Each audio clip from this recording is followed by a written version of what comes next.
Hi friends, വാവച്ചിക്ക് മണിക്കൂട്ടനും സ്കൂളിലേക്ക് കൊണ്ടുപോകുന്ന ഒരു പൊതിച്ചോറ് കണ്ടാലോ. അപ്പോൾ ഞാൻ ഇലയൊക്കെ വാട്ടിയെടുത്തതിന് ശേഷം ആദ്യം തന്നെ ചോറാണ് ഇട്ട് കൊടുക്കുന്നത്. നല്ല ചൂടുള്ള ചോറായിരുന്നു. അപ്പോൾ അങ്ങനെ ചോറിട്ട് കൊടുത്തതിന് ശേഷം മുഴുവൻ മുളകൊക്കെ ചുട്ടരച്ച് ചമ്മന്തി ആയിരുന്നു. അപ്പോൾ അങ്ങനെ ചമ്മന്തി ഇട്ട് കൊടുത്തു. പിന്നെ ചാറ് കറിക്ക് ഗ്രീൻ ബീൻസ് ആയിരുന്നു. അപ്പോൾ ഞാൻ ഗ്രീൻ ബീൻസും ഇട്ട് കൊടുത്തു. അതിനുശേഷം ഉരുളൻകിഴങ്ങ് മെഴുക്ക് വരട്ടി ഉണ്ടാക്കിയിട്ടുണ്ടായിരുന്നു, ഞാൻ അത് ഇട്ട് കൊടുത്തു. പിന്നെ മുട്ട ഓംപ്ലേറ്റാണ് ഉണ്ടാക്കിയിട്ടുണ്ടായിരുന്നത്. നല്ലോണം പച്ചമുളകും സബോളയൊക്കെ ഇട്ട മുട്ട ഓംപ്ലേറ്റും ഉണ്ടാക്കിയിട്ടുണ്ടായിരുന്നു, അത് ഇട്ട് കൊടുത്തു. അപ്പോൾ പിന്നെ ഞാൻ വാവച്ചിക്കുള്ള ചോറിൻ്റെ പൊതിയൊക്കെ പൊതിഞ്ഞെടുക്കുകയാണ്. അപ്പോൾ തലേ ദിവസം തന്നെ ഞാൻ പറഞ്ഞിട്ടുണ്ടായിരുന്നു പൊതിച്ചോറ് ഉണ്ടാക്കി തരാമെന്ന്. അപ്പോൾ ആൾ പറഞ്ഞിട്ടുണ്ടായിരുന്നു മുട്ട ഓംപ്ലേറ്റും ചമ്മന്തിയും വേണമെന്ന്. അപ്പോൾ അങ്ങനെ അതൊക്കെ ഇട്ടിട്ട് ഞാൻ വാവച്ചിക്കുള്ള ചോറൊക്കെ പൊതിഞ്ഞ് വെച്ചു. അതിനുശേഷം ഞാൻ മണിക്കൂട്ടനുള്ള ചോറാണ് ഇട്ട് കൊടുക്കുന്നത്.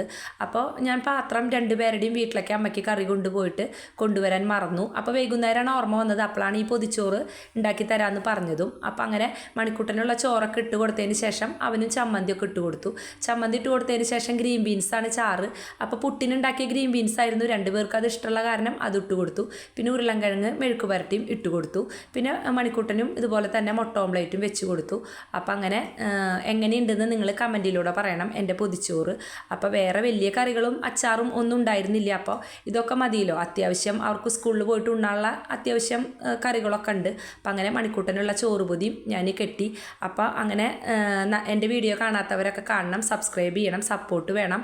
നല്ല നല്ല വീഡിയോകളായിട്ട് വരാം, കമൻറ്റ് ഇടണം. അപ്പോൾ ഇത്രയേ ഉള്ളൂ കേട്ടോ.